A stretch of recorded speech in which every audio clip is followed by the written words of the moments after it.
Usualmente, en el ámbito de la salud, es común escuchar hablar de consentimiento informado. Pero, ¿qué es consentimiento informado? ¿Cuáles son sus características? ¿Cómo se clasifica? ¿Qué debe contener un consentimiento informado? Estos y otros asuntos te los explicaré en este video.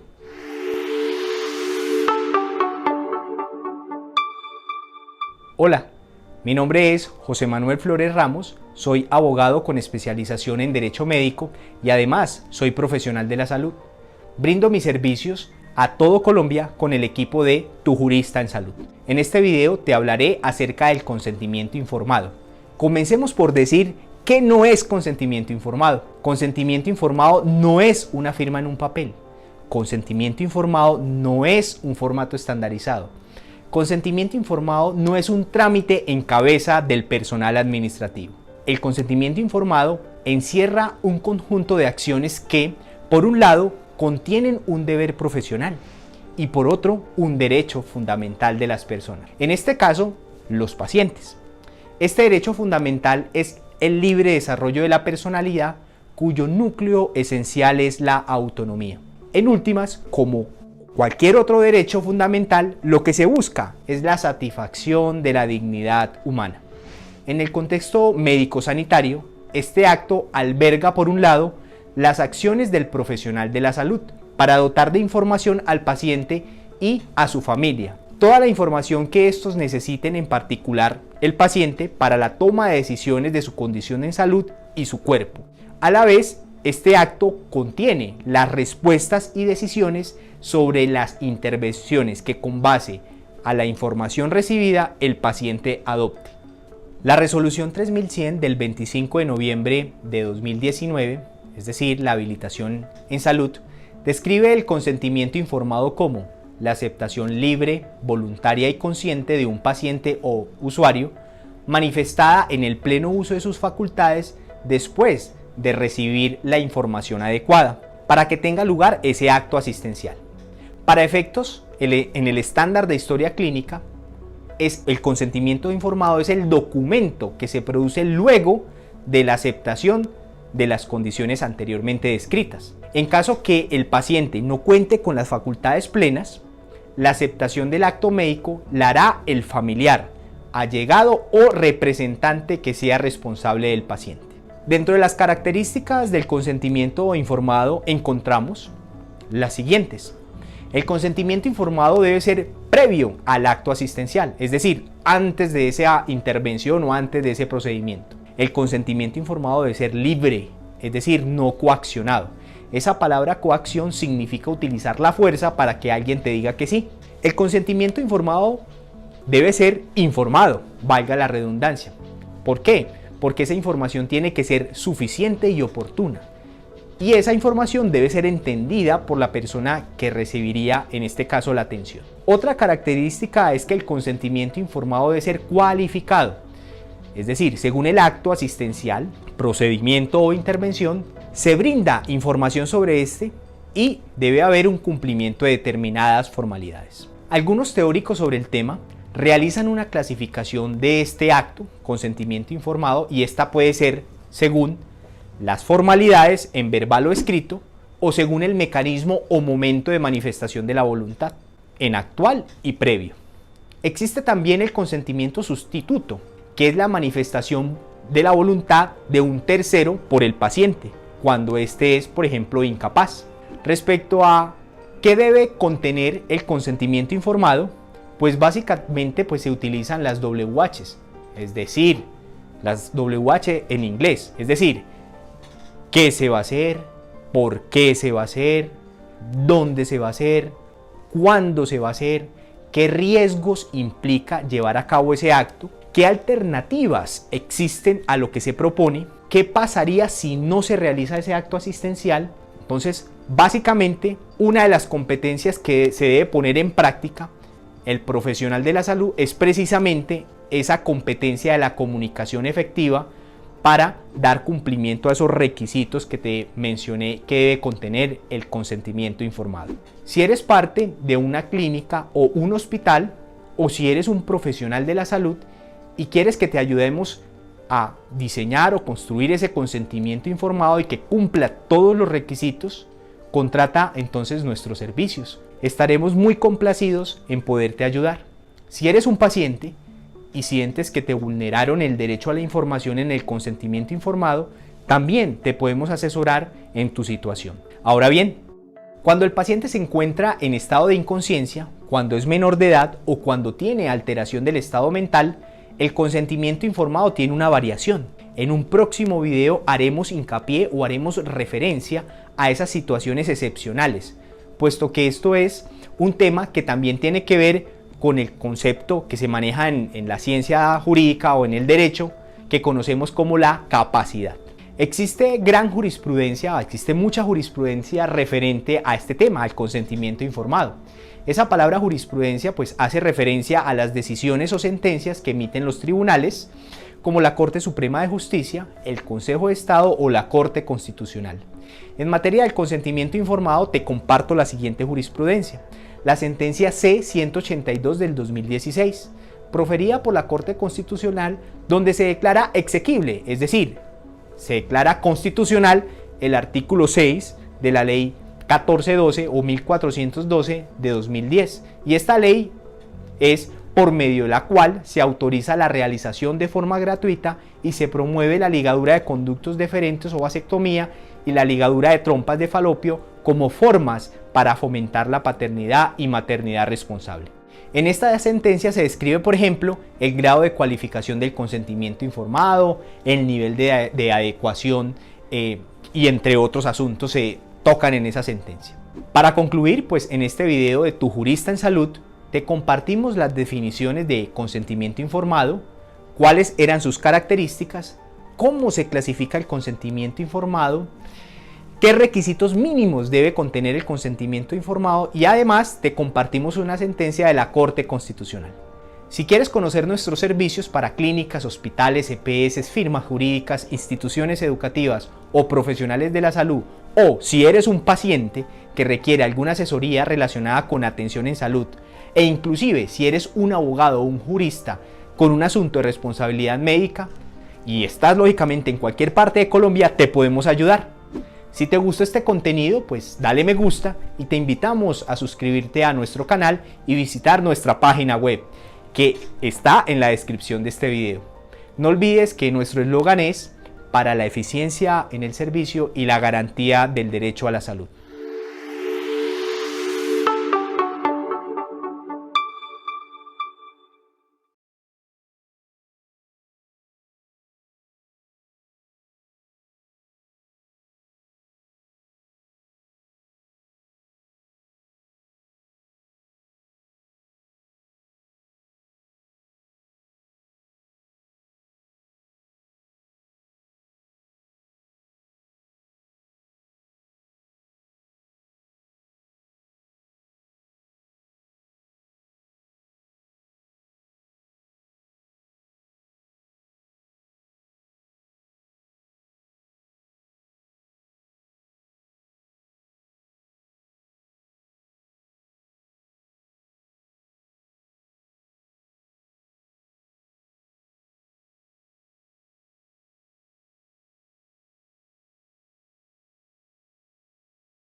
Oye, y ahora que tocas este tema, esto es algo central que ha ocupado a muchos tribunales alrededor del mundo, también a nuestra Suprema Corte, y que está regulado en la Ley General de Salud, en normas oficiales mexicanas, el consentimiento informado. Porque naturalmente cuando uno acude ante un profesional de la medicina, cuando uno pues tiene que practicarse, incluso imaginemos en el peor caso, pues una cirugía, hay un ámbito de incertidumbre. Es decir, pues si tú no eres médico, no sabes exactamente qué te van a hacer, cuál va a ser el proceso de recuperación, cuál es el porcentaje de riesgo o de incluso de fallecimiento, porque también hay un porcentaje de posibilidades de que no la libres en una atención quirúrgica, por ejemplo. Entonces, ¿qué papel juega? Bueno, primero, ¿qué es? Y luego, ¿qué papel juega en todo esto que estamos hablando de la malpraxis médica? El consentimiento informado que mencionabas, eso. Bueno, mira, en términos muy generales, sin el propósito de abundar tanto, pues el consentimiento informado consiste en la obligación que tiene el médico de hacerle saber al paciente los procedimientos, bueno, primero el padecimiento, los procedimientos y la posibilidad de resultados respecto de la enfermedad o la iatrogenia que está presentando. Esto significa que, bueno, pues tendrá la obligación el médico de explicarle, dice la Ley General de Salud, detalladamente cuál es el padecimiento que tiene, pero además también la Ley General de Salud establece que con un lenguaje apropiado. ¿Por qué? Porque el lenguaje de los médicos es muy técnico, ¿no?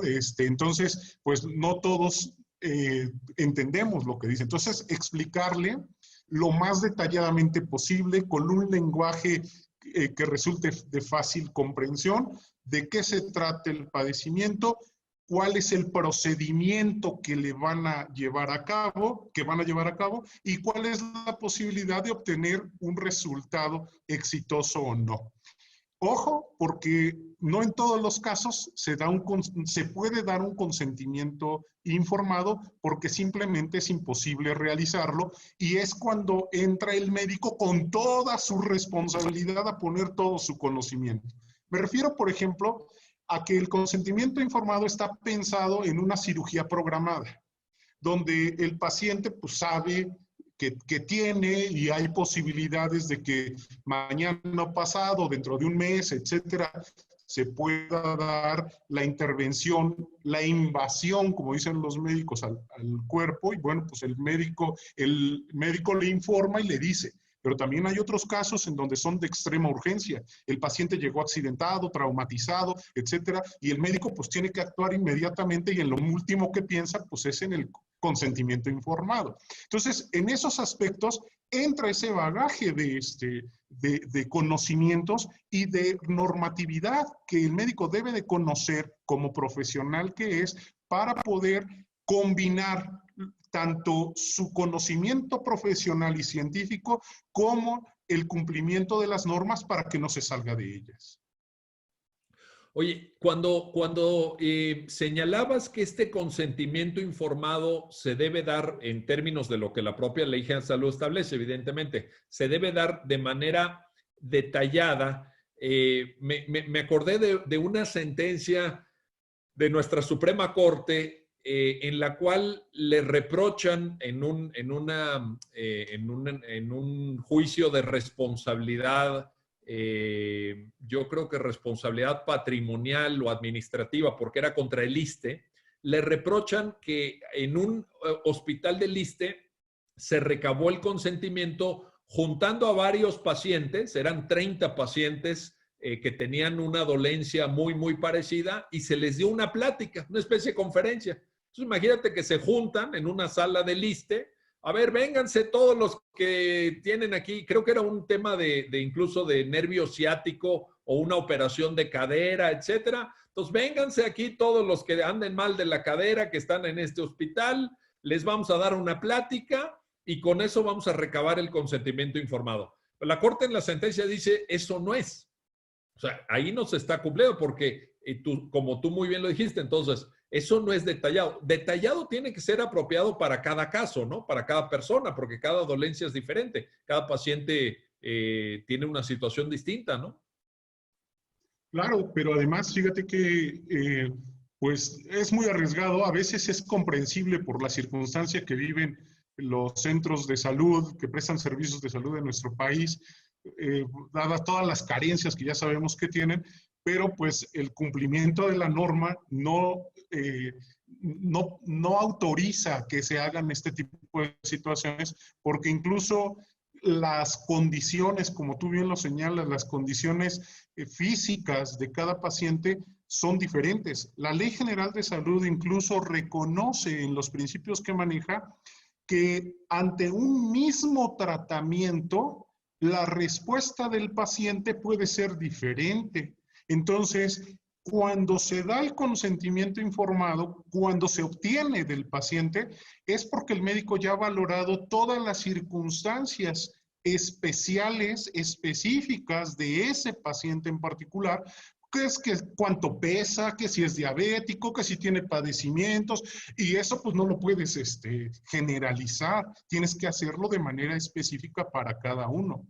Pero fíjate, sucede que luego se dan este tipo de actos y hay alguno u otro paciente que sí se atreve a reclamar, pero no al médico, sino al ISSSTE o al Estado. ¿Por qué? Pues porque al Estado no le dio la atención que la propia ley señala y muchas veces el Estado se ve obligado a indemnizar a estos pacientes con cantidades millonarias y creo yo que al Estado le saldría más barato cumplir con la ley que no cumplirla por todas estas circunstancias que se dan. Pero bueno. Sin duda, no, bueno, le saldría más barato económicamente, incluso, digamos, casi éticamente, ¿no? Porque pues la vida y la salud son algo muy valioso. Ahora, nada más para cerrar este mismo punto y con esto pasamos a otro tema, pero a ver, se recaba el consentimiento, pensemos en un caso, se recaba el consentimiento informado con todas las especificidades, con todos los requisitos que fija la normatividad aplicable, el paciente entiende lo que le van a hacer, asume el riesgo que existe en todo procedimiento médico, etcétera, pero eso no quiere necesariamente significar, y esa sería la pregunta, César, eso no implica que ya el médico no sea sujeto de responsabilidad por malpraxis, ¿no? O sea, el consentimiento informado es un elemento que debe darse, pero no excluyente de la malpraxis. Sí, claro, es la información del paciente sobre el padecimiento y el tratamiento que que van a llevar a cabo los médicos. Pero cuando ese procedimiento se desarrolla, cuando ese tratamiento se desarrolla, ahí puede venir el error, ahí puede venir la malpraxis, la negligencia, incluso, fíjate Miguel, lo que hemos visto en algunos casos en donde ha habido error de diagnóstico, que ya la Corte nos ha dicho en una jurisprudencia cómo se especifica el error de diagnóstico, y hay consentimiento informado. Entonces, este ejemplo nos permite saber que el hecho de que haya un consentimiento informado no quiere decir que se excluya del error de diagnóstico. Es decir, con un diagnóstico erróneo le están informando, les están obteniendo un consentimiento informado del paciente. Son cuestiones que sí pueden permitir tener la responsabilidad del médico aun cuando exista consentimiento informado. Oye,